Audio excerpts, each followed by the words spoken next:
Welcome, everyone, to another episode of Coaches and Content, where we help coaches get clients through content.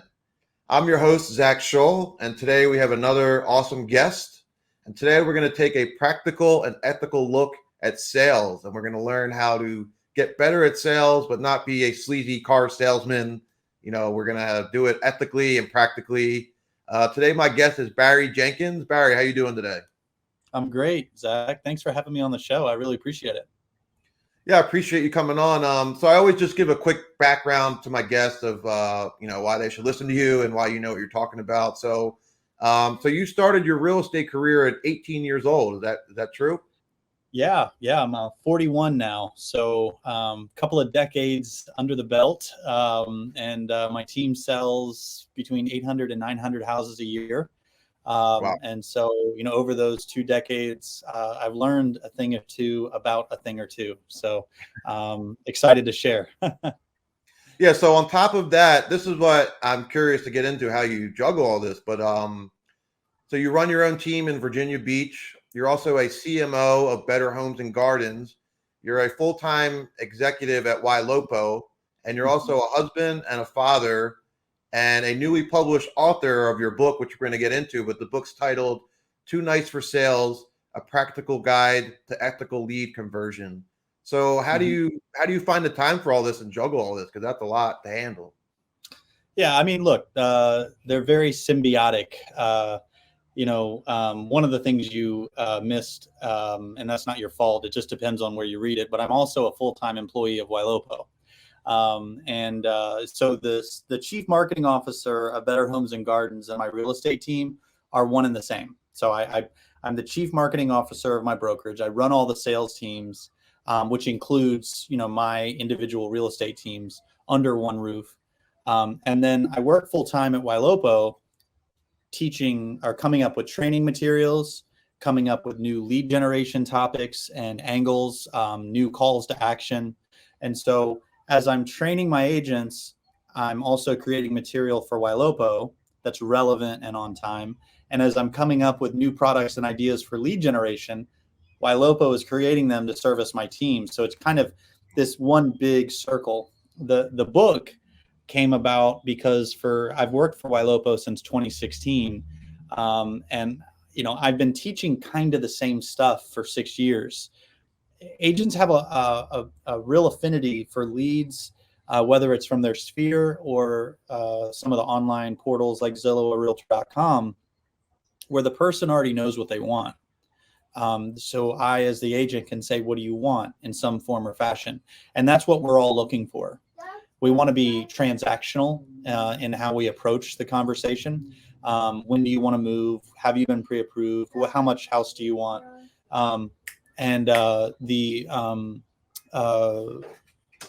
The lead that when we call them and they say, I don't know what I want, I'm just browsing, I'm not serious, I'll call you when I'm ready. Only a certain type of agent or salesperson is good with that conversation. And it normally is a salesperson that has figured out how to be a little bit more calloused. They just don't care that much. They're going to get a lot of no's and they're like, you know what? I don't care. I'm going to continue to go for the yeses. And so nice people don't really have that same calloused approach. Well, 10, 12 years ago, when the market crashed, I had to work in different sales industries to support my family. I was still an agent. I sold life insurance. I sold steel buildings over the phone for $50,000 a piece. And this was 10 years ago. So who knows what they're selling for now. And so I had to learn how to sell these products. And it just so happens that the industries that I was a part of, they basically had some form of lying or cheating or creating a false sense of urgency in order to sell the product. And, I pastored a church for 10 years. So I kind of had this crisis moment. My faith is still very important to me, to where I'm like, you know what, their method works. I'm watching it work. However, that's not the person that I want to be.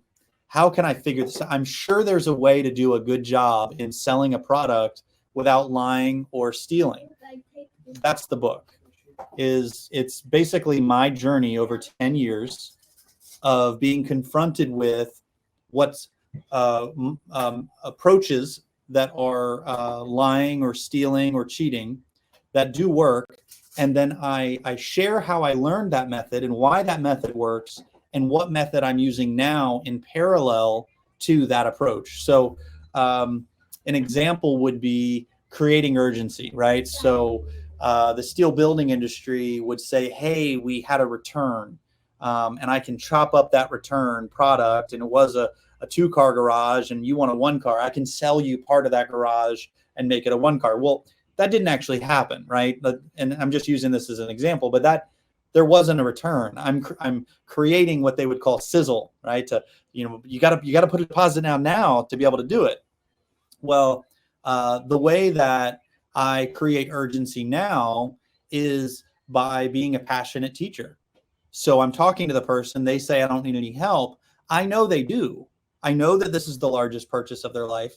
So I'm going to keep talking to them because I know it's better for them. And as I talk to them, I'm going to hear ignorance or fear or misinformation. And that's my moment to say, oh, John, I hear you saying this, but that's actually not correct. Let me explain to you why. And now I've created a need for myself, and it's genuine. I'm doing them a service, and I end up selling a lot. And what's cool about real estate specifically is that I'm not advocating that people not be homeless. Everybody wants a roof over their head. And so I have this demand for a home that people want. And so I get to kind of just focus on that and come from a place of sincere contribution. And the result is you have no lack of opportunity. And I probably did a longer intro than what you wanted, but there you go. No, I just wanted to let you go with it and tell us where you're coming from, because I think that's admirable. Not that sales is a game, but it is kind of a game. And oh, sure. Yeah. The fact that you figured out how to succeed ethically, because I pride myself on being an ethical person and telling the truth and stuff like that. And unfortunately, not everyone's like that. So it's nice to hear that you can succeed in sales and in life without being, a liar or a cheat. You can be a good person and still succeed in sales. Well, and what's interesting, I agree with you. What's fascinating about this is in the short term, when you're learning a new approach to selling that doesn't include lying or being calloused and uncaring, it might not feel like it's the easier way. And I did these things because this is the person that I want to be. But what I found out later, this is an amazing business model. Treating people the right way for the right reasons. It's a better business model. You end up making more money. We're all always looking for that short, quick fix instead of, looking for what is going to produce the greatest results. And truthfully, I didn't go down this road to make more money. I did it because I wanted to feel good about the job that I did every day and that I'm actually helping others versus taking from others. But now, hindsight being 2020, I look back and, one of the things you asked me was, why is your team so successful? And it's because I train my agents to put others first. I put my agents' interests above my own. And so it's from the top down. We're all looking out for one another. And that's what makes the world go round. Yeah, I'm definitely a big believer in leading with value first. But I'm curious, how do you, without being selfish, how do you provide value but still get what you want? You know what I mean? Like, how do you make the sale but still, how do you make the sale but still get what you want? Well, look, I mean, if I was selling vacuums, I think my answer would be much more complex. But because I'm selling a home, and that is a need that everyone has, is to have a place they don't want to get rained on at night. They want to feel safe. They want to have a place that they can lock their door. I'm not creating a need for a house. They already have a need for a house. I'm creating a need for myself to be a part of the discussion. And that's a really important distinction, because now I'm helping them get what they want. And because they don't know what they don't know, I have to talk to them long enough to expose the need to be taught. I have to make them my student. But part of being a good student is knowing that you need to learn. And so when you're talking to the person, you start to expose the opportunity for yourself to kind of take them by the hand. Whereas most agents are looking to be told what to do. Let's change the industry. Restaurants. Most waiters and waitresses are waiting to be told what I want to eat and drink, right? And that's how most agents approach their business. Hi, are you ready? Hi, do you want a home? Hi, when do you want it? Hi, what do you want to spend? Whereas for me, I'm not approaching it with a waiter or a waitress mindset. I'm approaching it as a teacher, as a counselor, as a doctor, as an attorney, as an accountant, where I know better than them. And so what I'm going to do is I'm going to act like that through asking really good questions. Whoever is asking the questions is controlling the direction of the conversation. And so it's through asking excellent questions that you expose the need to be taught.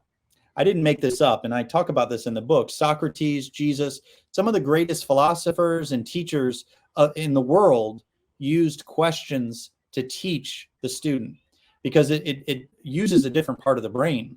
And so for example, with a buyer lead, most agents that have a waiter or a waitress mindset are going to ask the lead, what kind of home do you want? Into that, a person that's in the middle of their journey that is searching on Google is going to say, I don't know yet. I'll call you when I'm ready. I'm not going to ask that question. I'm going to ask, I like to say in the beginning, I'm sure you're not ready to move, but when you are, what do you want to change about where you live? What do you want to change about where you live? I'm not asking them what they want. I'm asking them to complain about their house. And as they start to complain about where they live, they are actively learning about what their needs are. Well, this time I want a bigger yard, or I want an open concept kitchen, or, and so it makes it to where they're realizing alongside of me. And so I get what I want, because instead of saying to them, I'll check in on you every month, I'm actually accelerating their journey by helping them get what they want. I'm making it easy for them. So it's really rewarding, to be honest with you. You say that you're a teacher, but it sounds like you're like a therapist too. You're bringing it out of them. It's a great perspective. I've been married 18 years, been with my wife 19 years. And, we went to a marriage counselor for like a Revive conference, and just like check up type thing. And I had never been to therapy, but I will tell you, after I left, I looked at my wife and I said, man, that was amazing. I'm not the most self-aware person in the world, and I don't think as a society we're very self-aware, but being asked questions that help me realize what I feel and what I want, it was exhilarating. And so I agree with you 100%. It's absolutely has a therapeutic vibe to it, because you are bringing out what they already want. I'm not imposing my needs or my wants for them. I'm helping them figure it out. And it's interesting, Zach, because if you don't do that, you essentially are just going to stay in front of them and wait for them to figure it out on their own. So I really don't see any other way to do this. Because that's what everybody else is doing. They're just like, I'll just keep checking in until they figure it out. And I'm like, why are we waiting for them? Why don't we just help them figure it out? And that's really the fundamental purpose of the book, is to help nice people learn that there's a different kind of conversation they can be having. And, I'm going to make up a number, but let's say out of 100 leads in a month, 5 of them are ready right now. 60 of them are wanting to buy or sell, but they're like, one day I'm not ready yet. And then the other 35, have no idea what they want. Well, everybody's obsessed with those 5 people. Everybody's looking for those 5 right now leads. And I'm over here like fishing in a pond with 65 fish and I don't have any competition. Nobody else is talking to these people. They don't know how to talk to them. They don't know what to say. They don't see the value in it. They call them looky-loos and tire kickers. And I'm feasting off of an inventory of buyers and sellers that nobody else is reaching. So I'm curious. I know that buyers and sellers are a little different, but I'm curious what your process like the first time, your first sale call with somebody new. What's kind of like your mentality, your process? Like, what do you do? Yeah, that's a great question. The first call, what I'm going to try to do is to ask enough questions to learn more about them, what they want. Also, as I'm asking them questions and they provide answers, I'm looking for an opportunity to develop real rapport, not this whole fake friend like, oh, you're from the area, me too, yeah, like it, they say they want a big yard. I relate to them, whether I do or don't like having a big yard and why. I personally do like having a big yard. I have lots of children. I've got pets. Why do you like having a big yard? Now I'm a human being to them. So I'm building authentic rapport that is organic to the conversation. And I'm also looking for what they need to have a logical next step. Like instead of the conversation ending with, I'll check in with you in a month, it's because you said you want to do da da da da da. This is what you need to be doing next. And so, is there a day in the next 2 weeks or 3 weeks that you can connect with them? Let's say it's the loan officer, and you and I will follow up with a follow-up call after that. So everything is progressive in nature, and I'm going to give them what they want. And I remember, in 2011 and 2012.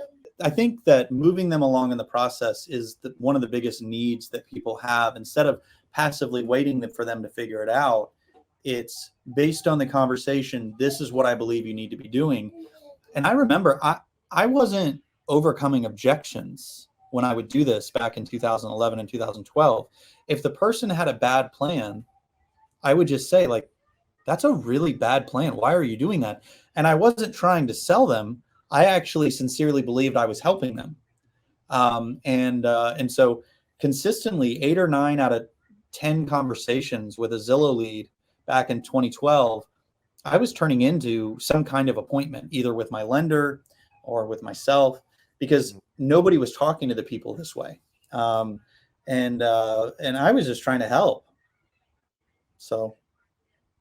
Yeah, it's interesting how everything kind of revolves around value and providing value. And if you do that, it seems like everything else kind of falls into place.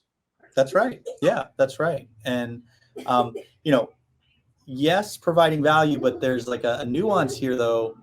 Nice people think they're providing value by not bothering. So they're focused on, I don't want to bother people. When I'm saying I'm going to add value by being focused on helping them, whatever that looks like. Nice people are so consumed with their own emotional need to feel accepted. So I want to be accepted. I want the lead to like me. So I'm calling this stranger and I'm wanting to feel accepted. And so everything I'm doing is geared around feeling accepted in that moment, instead of being consumed with what does this person need to realize their real estate goals of buying or selling a home. When you pivot and you make this about them and not my need to be accepted and liked and approved of, your conversation changes a lot.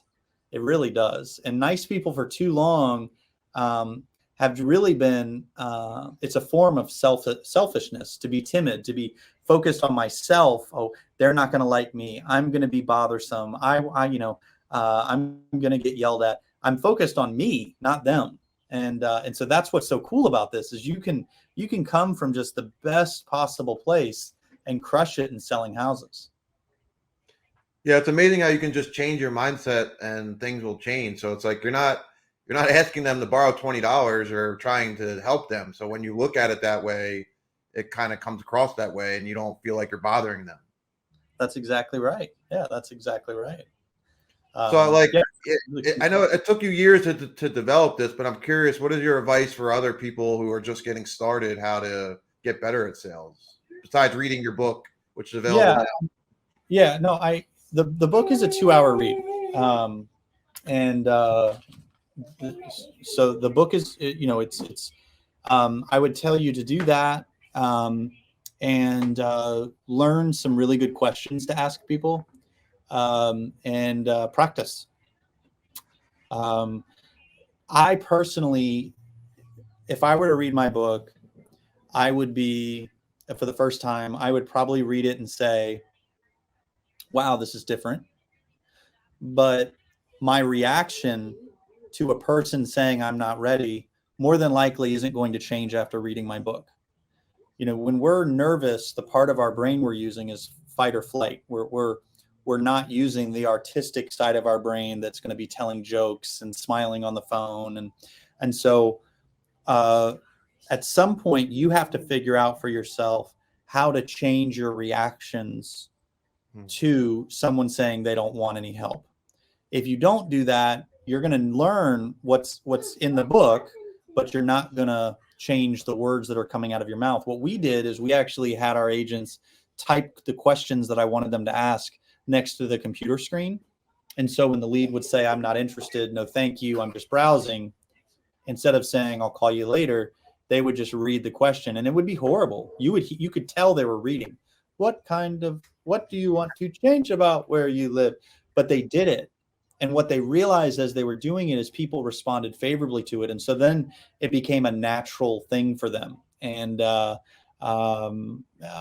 my recommendation would be to change, to do something to change how you react to people not wanting to talk to you. Right. So it's all about how you react and respond to things. That's a big part of sales, right? Yeah. Yeah. That's why I never like scripts, because the conversation never fit the mold of the conversation. Yeah, I mean, I think, even if like when you're recording video, if you use a script, you can tell you're not an actor. People can tell you're reading it. If you use bullet points, it's way easier. So I feel like that's similar with scripts where like you were just reenacting somebody new reading a script. Like Yeah. I could tell you're reading a script, you got to kind of Yeah. have to have it in you. That's right. No, that's exactly right. Yeah, it's spot on.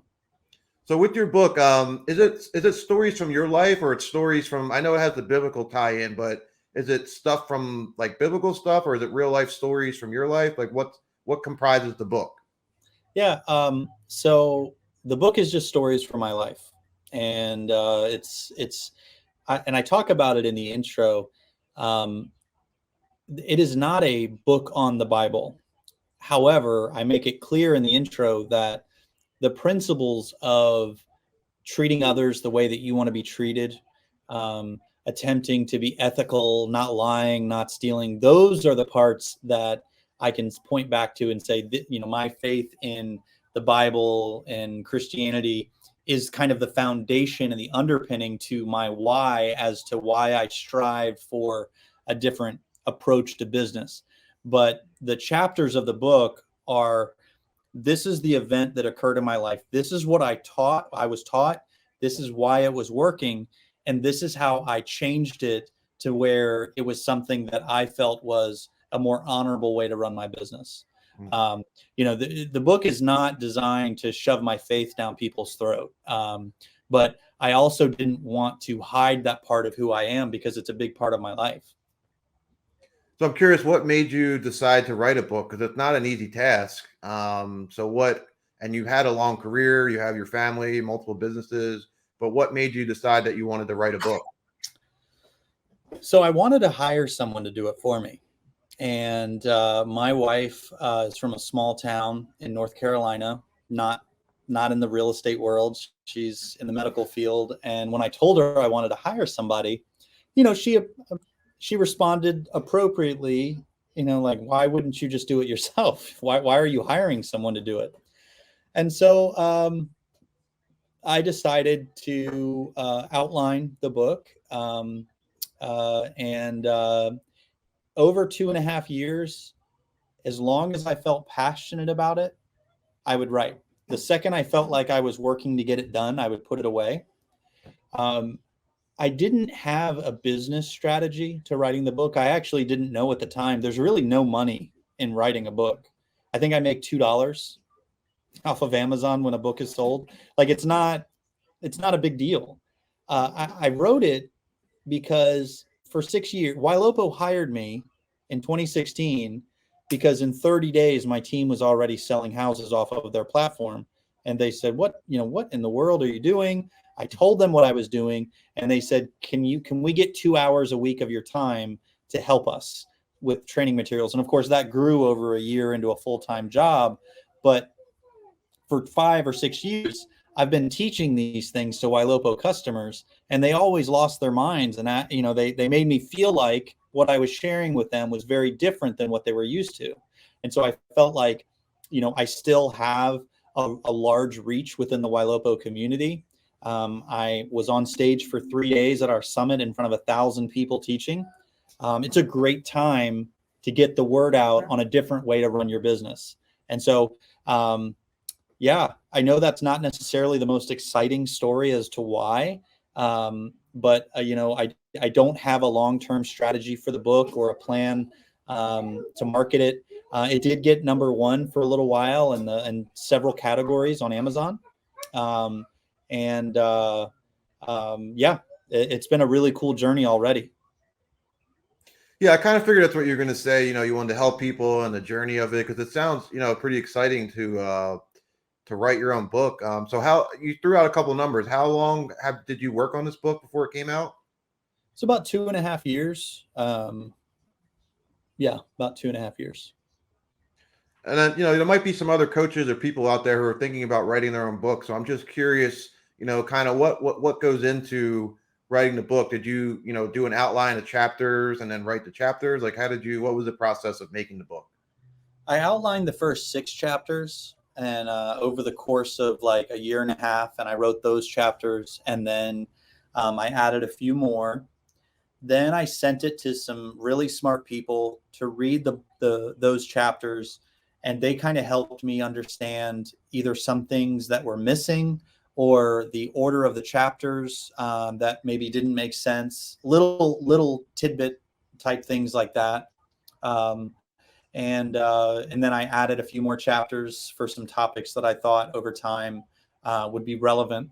And then I did a hybrid publishing model to where you pay the publishing company a couple $1,000s.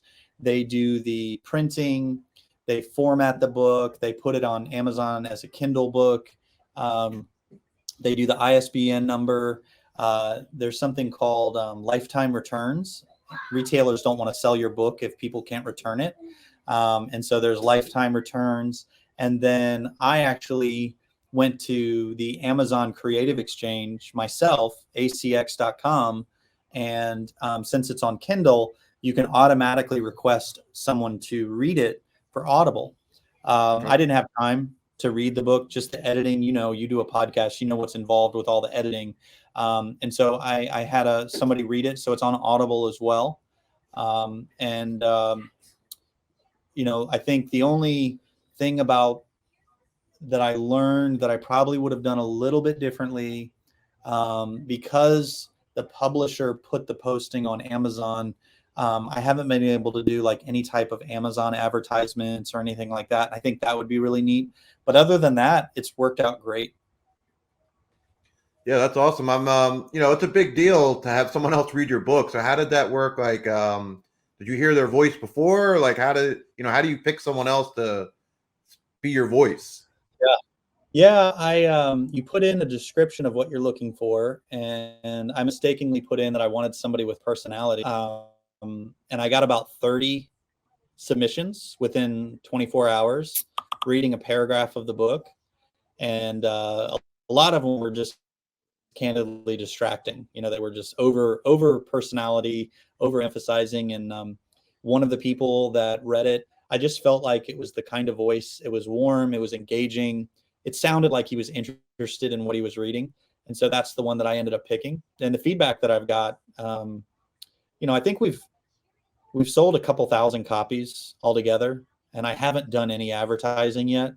And overwhelmingly, on the Audible and the paperback, people are buying the book for their office. The number of people and teams that are doing that now, it's kind of blown me away, to be honest with you. I did not expect the type of response that I've received. I didn't really think about what the response was going to be. I just was really just focused on sharing what I had been teaching my Ylopo customers. And if this book becomes one of the books that real estate teams and brokerages use as a part of their onboarding for someone that needs to sell more homes to online leads, that would be a massive win in my opinion. I just think that a lot of people would get, they would advance. It wouldn't take them 10 years like it took me. Right. That's why you hire a coach or buy a book to learn faster. Yeah. Yeah, absolutely. Well, as we wrap it up, I have one last question. I meant to ask it in the beginning, but I'm curious. What was your first sale like? If you could take us back to I guess the first time you sold a home or your first sale. You remember how that experience went? Yes, I do. So first of all, I did not sell a house the first year in the business. It was horrible. This is back 2003. And I didn't, we didn't have online leads and I wasn't good at converting business. I remember the first sale I had, the person said they wanted a house I showed them a home. They said they wanted to buy it. I freaked out. I had never written a contract before. So I told them, meet me back at my office in 5 hours. And the office had a huge filing cabinet with like 30 drawers. Each page of the contract was a white, yellow, and pink carbon copy. And so I had to get all the pages out. I had to handwrite every number and every page. It took the rest of the day to get that contract ready. And then when I finished it, I gave them the yellow copy. I kept the pink copy. Then I put the white copy in one of these big envelopes. It was like an offer for purchase envelope. And I had to drive to the listing agent's office, drop off the offer. And I was only 22 or something like that. But that's how they did it back then. And the day of closing, there was a water leak. And so I had to figure that all out. It was, of course it was super stressful, but I made it through.